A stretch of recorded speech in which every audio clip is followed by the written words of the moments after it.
ময়নারা তাড়াতাড়ি খাতা কলম নিয়ে বস। আজকে তোরে কি শিখাবো কত? আজকে তোরে শিখাবো রেস্টুরেন্ট স্টাইলে কি করে নুডলসের কেক বানাইতে হয়।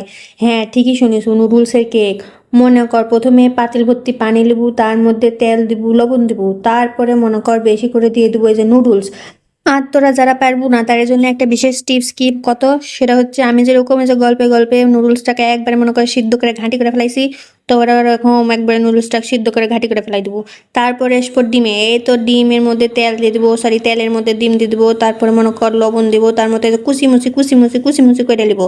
যত মনে সুখ আছে মনে কর শূন্য যত রকম পোকা ঘুটাতে পারি সেরকম করে মনে কর ঘুটানাটা ঘুষি মুছি করে নেবো। তার মধ্যে দিব পেঁয়াজ আর মরিচ। এই পেঁয়াজ মরিচ মনে কর আলাদা করে দেওয়ার কারণ কি কত, নয়তো এই যে মরিচ আছে না খাচ্চর মরিচ, এই খাচ্চর মরিচ সব আমার ডিমগুলো খেয়ে লাই, গায়ের মধ্যে লেপটে মুপটে লিয়ে লাই, দিয়ে আমি আর ডিম পাই না। এই জন্য মনে কর ডিমটাকে আলাদা করে একবারে ঝাঁকামাকা করে দিছি।